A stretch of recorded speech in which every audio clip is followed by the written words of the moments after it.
compañeros, nosotros vamos a hablarles del tema de hoy, que es el tema de cáncer cervicouterino. La que sigue, de favor.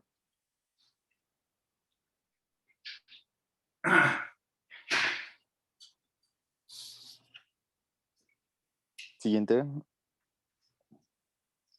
Bueno, para ser breves, el cáncer de cervicouterino va a ser una alteración celular originada en el epitelio del cervix que se va a manifestar principalmente como lesiones precursoras de progresión lenta y las cuales nos pueden a la larga progresar a un cáncer in situ. Este cáncer invasor o un cáncer invasor, el cual va a ser de transformación maligna, que va a llegar a traspasar la membrana basal. La que sigue, por favor. Principalmente el cáncer cervicuterino ocupa el tercer lugar en neoplasias malignas que afecta a la mujer. Es el segundo en México, es multicausal y va a obedecer a sus diferentes factores de riesgo. Ahorita vamos a hablar de los factores de riesgo. Principalmente va a estar enfocado al proceso infeccioso por virus de papiloma humano y va a haber tanto la interrelación de cofactores como el virus de papiloma humano, como los siguientes factores para poder hacer el desarrollo de la neoplasia. La que sigue, por favor. La que sigue. Entonces vamos a ver que aunado al virus de papiloma humano, que por lo general los tipos más comunes son 16, 18, 31, 33, 35 o 39, vamos a tener eh, los factores asociados que serían múltiples compañeros sexuales, la multiparidad, el tabaquismo, inicio de vida sexual temprana y igual aunado a esto, antecedentes de enfermedades de transmisión sexual. La que sigue, por favor. Hablando del BPH, vamos a tener que, como les habíamos mencionado, múltiples tipos, pero principalmente los que nos importan, vamos a ver los que afectan a mucosas y vamos a ver los de que es de bajo riesgo, que es el tipo 6 y 11, y los de alto riesgo, que es el 16 y 18, que nos van a condicionar a la neoplasia maligna. La que sigue, por favor. Dentro de la fisiopatología, la mayoría de estos tipos de cánceres se ven asociados tanto como factores propios de la vagina, en lo que corresponde a sus epitelios de transición, donde vamos a tener la zona donde vamos a ver este cambio de epitelio columnar estratificado en el endocervix, y vamos a ver que principalmente el papilomavirus va a ingresar a la célula basal a través de las microabrasiones del epitelio cervical. Vamos a ver que la presencia de los oncogenes E6 y E7 nos van a permitir que esta carga viral se favorezca el desarrollo de la displasia y posteriormente a la neoplasia. Y vamos a ver que en las capas superiores del epitelio el genoma viral va a elevar su replicación. La que sigue, por favor. Vamos a ver que vamos a iniciar la infección basal del virus del papiloma humano por una activa proliferación. Y durante esta progresión va a iniciar el proceso carcinogénico, principalmente estableciéndonos una lesión NIC tipo 2 a una tipo 3 y sucesivamente, que como les había mencionado, favorecido por los protooncogenes E6 y E7. ¿La que sigue? Vamos a tener dentro de dos tipos de clasificaciones, la TNM y la que usa generalmente los ginecólogos, que es el de escala FIGO. Me voy a ir más que nada rápido sobre la escala FIGO, que nos va a ir de la 1 a 1B, y vamos a ver que este tipo de carcinomas se va a estar situado en la microscopía. El 1A es oculto y no va a pasar de los 3 milímetros, mientras que el 1A y el 1A2 van a ser expuestos y van a pasar de los 3 milímetros, pero no pasando el A2 de los 5. La que sigue, por favor. Dentro del tipo del 1B, aquí vamos a ver que son lesiones no mayores a 4 centímetros y las cuales puede ser o no visible. La que sigue. Y dentro del tipo 2 a 2A y 2B, vamos a ver que este tumor va a estar establecido principalmente en una, que no se ha extendido al parametrio, o dos, que sí se ha extendido al parametrio, porque igual podemos ver las diferentes vías de diseminación que este tipo de patología nos puede generar o hacia dónde puede ir. La que sigue. Dentro del tipo 3, aquí vamos a ver que ya lleva una extensión más grande y vamos a ver que literal el tercio inferior de la pared va a presentar recubrimiento y se va a ir hacia fuera, hacia afuera literal de la pared pélvica. Y vamos a presentar que se ve afectado por el sistema renal. ¿La que sigue? Y ya por último vamos a ver que, de acuerdo a la FIGO, ya el cáncer ya está fuera de la pelvis o de la mucosa, ya sea en la vagina o recto, principalmente porque se va hacia los ganglios linfáticos paracervicales y de ahí a los ganglios linfáticos, bueno, se va hacia los obturadores hipogástricos e ilíacos externos. ¿La que sigue?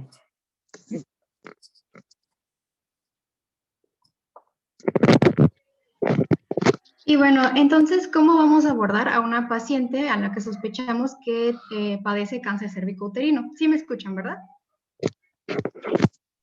Sí, sí te escuchas, compañera. Sí, gracias. Sí, te escucho. Ahí. Ah, no, se trabó. Ok.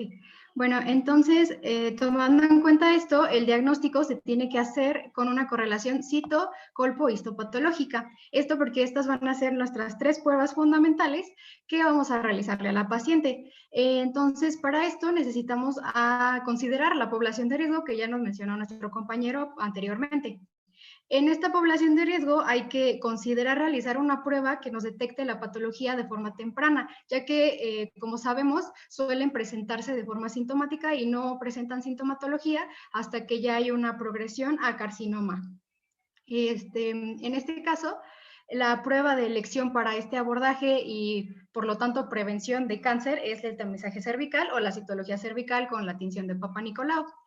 En esta prueba, como les comentaba, lo importante no es tanto detectar el cáncer, sino detectar las lesiones precursoras que pueden presentarse antes de desarrollar o la progresión al carcinoma como tal, que, bueno, como les dije, son asintomáticas. Para estas lesiones existen características y una probabilidad de malignidad que puedan desarrollarse, y para esto hay que clasificarlas, y el sistema que se utiliza para clasificarlas es el Bethesda, que actualmente es el más utilizado a nivel internacional y nacional, aunque nacional hay instituciones que todavía utilizan el de las NICS o el de Richard.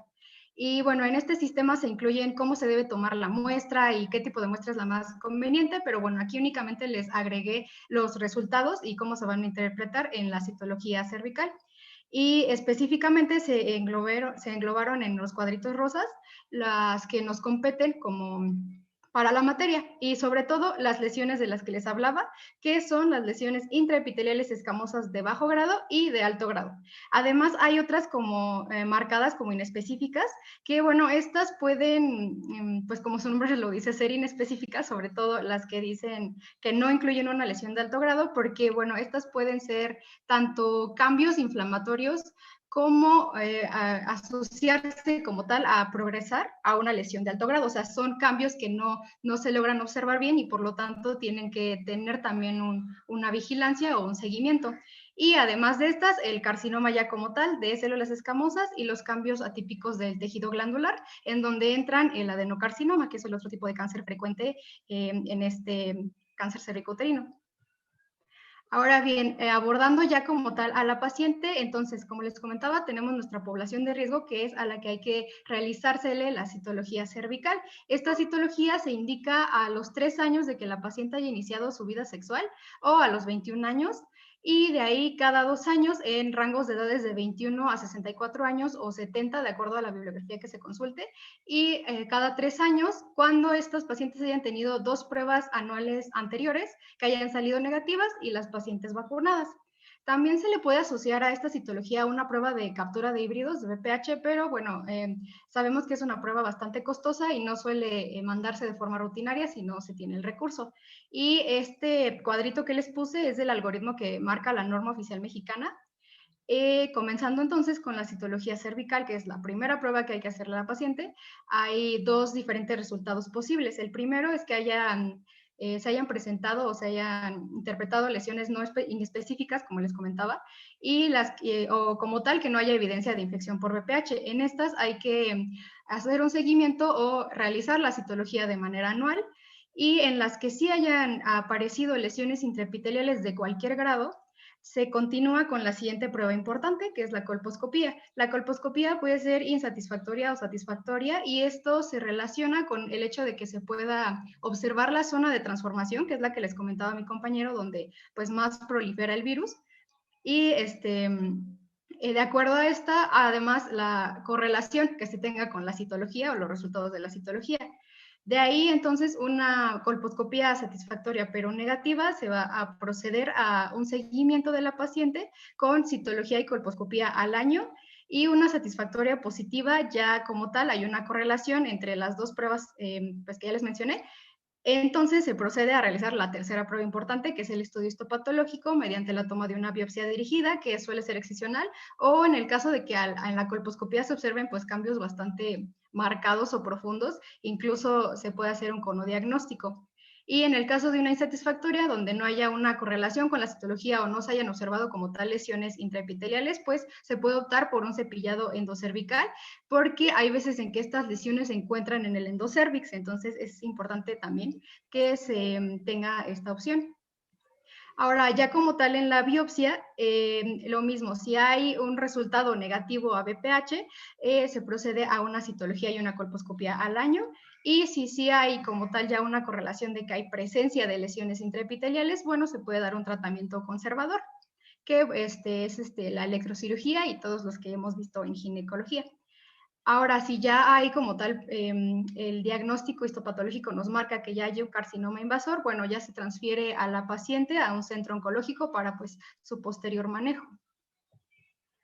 Ahora, como les comentaba, lo importante aquí es reconocer las lesiones de bajo riesgo y de alto riesgo. Aquí les correlacioné el sistema Bethesda con el de Richard, que como les comentaba, hay instituciones que todavía lo ocupan. Y en el caso de las lesiones de bajo riesgo, engloban o marcan los cambios por BPH y la NIC1 de Richard, y la lesión de alto riesgo, las NIC2, 3 y el carcinoma in situ como tal. Clínicamente, les comentaba, van a presentarse asintomáticas, no van a presentar síntoma alguno. Y bueno, en cada una de las tres pruebas que son de importancia, les puse cómo se ven normalmente, y en cada una de las lesiones, pues cómo van a ir cambiando. Primero, con la citología cervical, bueno, en la lesión de bajo riesgo, principalmente se observan los cambios por BPH o los clásicos coilocitos. Y en la colposcopía, en la normal, bueno, les puse cómo se debería ver el cuello uterino, sobre todo en el rango de edades donde suele presentarse el cáncer cervicouterino, que es como de 30 a 50 años las pacientes, porque, bueno, de acuerdo a la edad de la paciente, el cuello uterino se va a observar diferente. En este caso, bueno, es el que les comentaba de estos rangos de edades. Y la zona más blanca o rosada, blanquecina, que podemos observar en el centro de la imagen, de la primera imagen, pues corresponde a la zona de transformación, que es la que nos importa observar. En la colposcopía se realizan se toman tres sustancias. La primera es la solución salina, que es la que nos va a permitir observar cambios vasculares en el cuello uterino. Estos cambios van a depender igual de acuerdo a qué tipo de lesión sea, y en el caso de las lesiones de bajo riesgo, los que observamos son un punteado fino y mosaicos finos, que en el caso de la imagen, en la letra A se puede observar un poquito cómo se ve el cambio por punteados finos, que corresponde a las lesiones de bajo riesgo. Y en el caso, bueno, adelantando un poquito, en el caso de las de alto riesgo, se observan lo contrario, punteados gruesos y mosaicos gruesos, que es la que está marcada con la B en la imagen.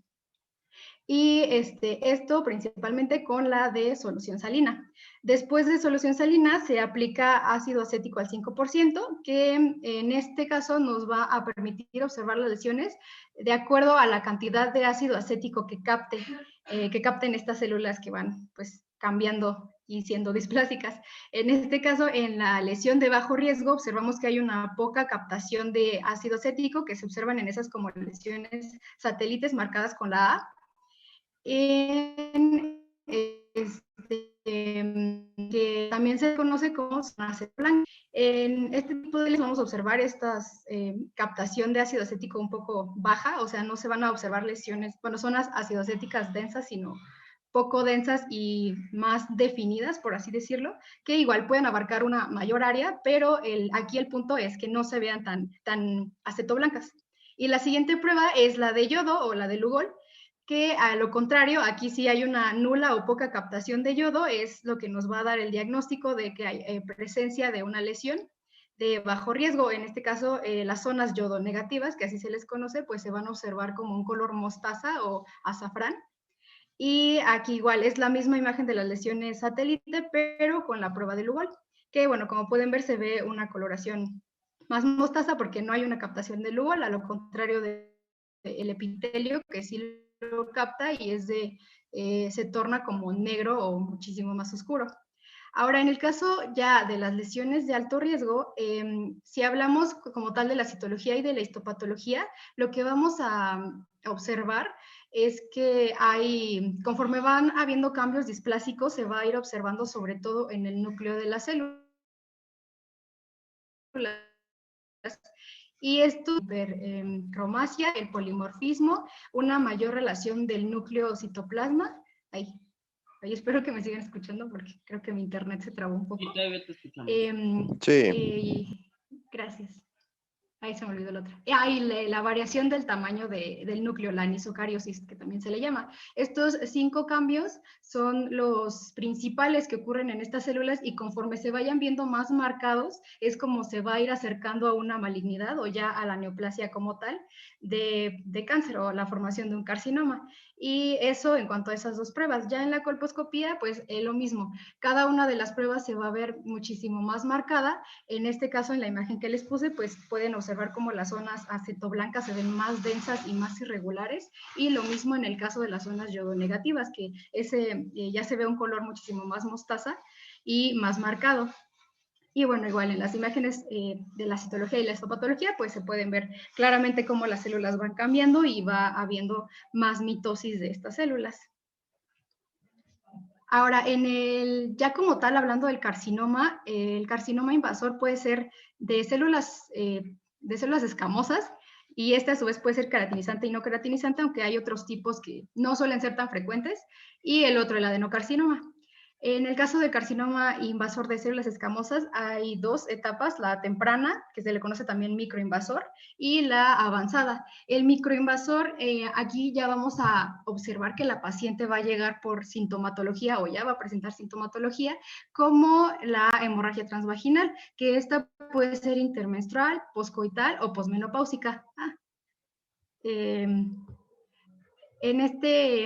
También la paciente puede presentar hipermenorrea durante el ciclo o un flujo seropurulento o serosanguinolento que característicamente va a ser fétido también. Al tacto vaginal, el cuello uterino en esta etapa puede presentarse indurado, y en las pruebas, la citología y la histopatología, les comentaba, cada vez se observan más cambios displásicos, sobre todo en los núcleos, aunque en la histopatología únicamente observamos un botón, que es el que está avanzando hacia la membrana basal, y pues por eso se le conoce como microinvasor.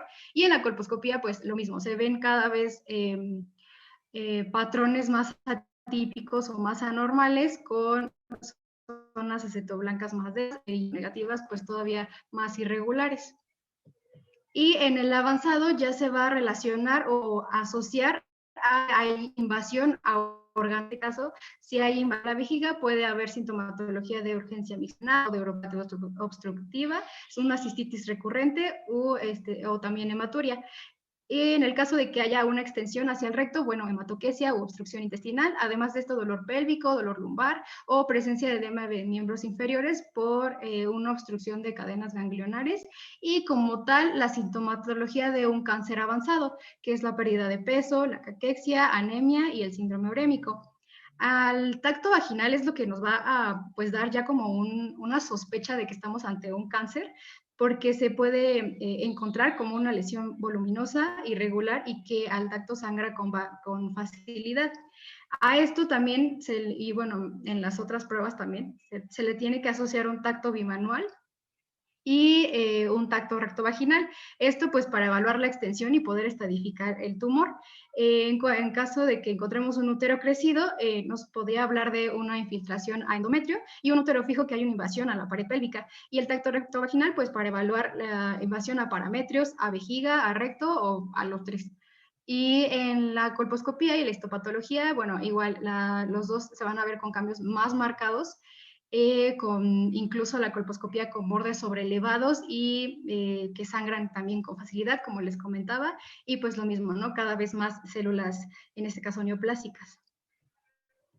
Ahora ya en el adenocarcinoma in situ o invasor también no va a haber como tal algo característico, sino hasta la histopatología que podamos diagnosticar de forma certera qué tipo de cáncer es, porque igual ya lo comentaban nuestros compañeros en la clase pasada, es el estudio histopatológico, pues es el estudio de certeza o el gold estándar para diagnosticar un cáncer.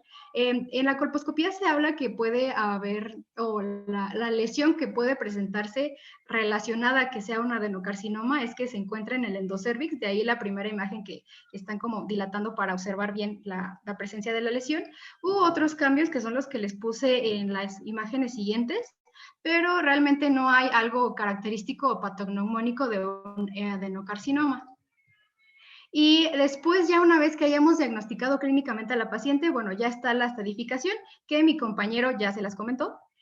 Y por último, ya una vez que tengamos a nuestra paciente con un diagnóstico de cáncer cervicouterino, se le procede a realizar unas pruebas complementarias, una biometría hemática, química sanguínea, radiografía de tórax, las pruebas de función renal y hepática, además de cuando sospechamos de la invasión hacia vejiga o recto o los dos, se realiza la citoscopía y rectosigmoidoscopía con sus consiguientes tomas de biopsia, además de que si notamos la presencia de adenopatías, pues sí, de gran tamaño, también se debe tomar una biopsia por aspiración con aguja fina.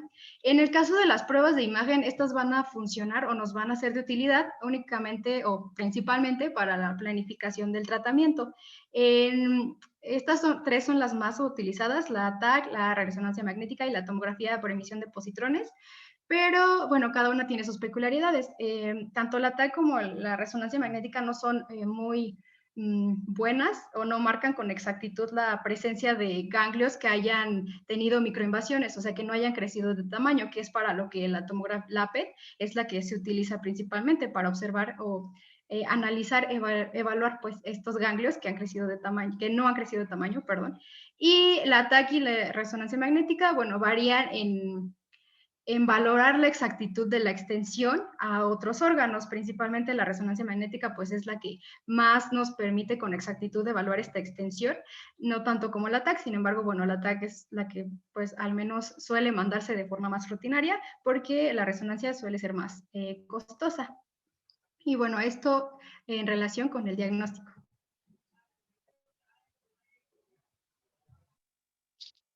Ok, bueno, pues por último vamos a ver el tratamiento. La siguiente, por favor.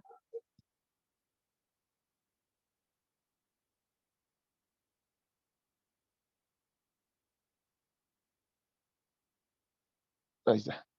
Pues como, como en casi todos los tipos de cáncer o la mayoría de los tipos de cáncer, las herramientas terapéuticas con las que nosotros contamos para poder combatirlo, pues es la cirugía, la quimioterapia y la radioterapia. Sin embargo, como lo comentaba mi compañero en un principio, es de vital importancia poder estadificar de manera adecuada el cáncer para poder así saber cuál es la guía terapéutica que más le conviene al paciente o conforme a las características que el cáncer esté presentando en el cuerpo, saber qué es lo más eficaz o lo más eficiente para poder tratar. Existen distintos puntos que nosotros tenemos que tener en cuenta precisamente para saber, para tener una correcta elección del tratamiento. La siguiente, por favor.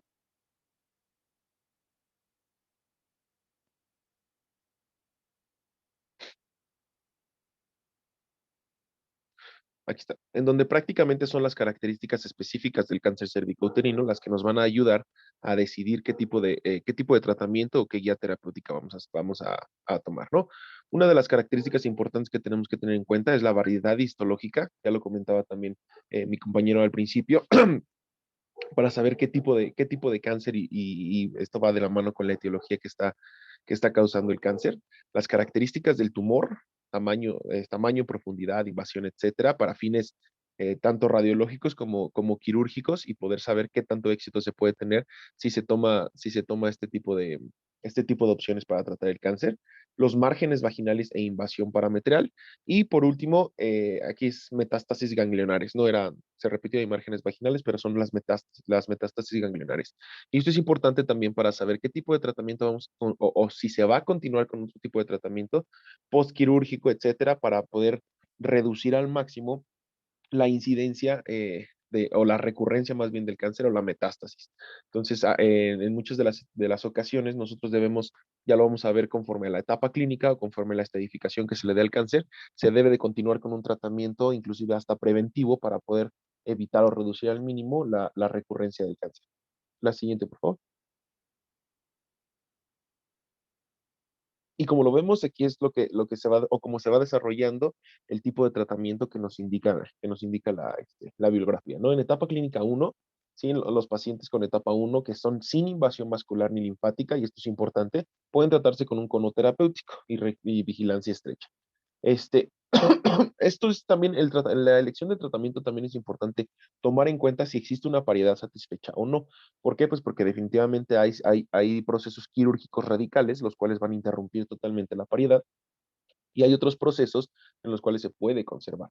Una histerectomía total extrafacial, mujeres en etapa 1A2 deben programarse para histerectomía radical y linfadenectomía pélvica, perdón, y las personas inoperables por contraindicación médica pueden atenderse con radioterapia, ¿no?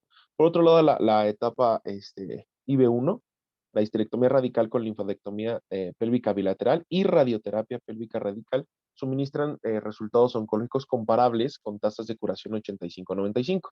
Entonces, como podemos ver, esta combinación, si es que lo amerita, la combinación de los procesos quirúrgicos como de radioterapia, pues tienen a veces un muy buen resultado o un muy buen pronóstico.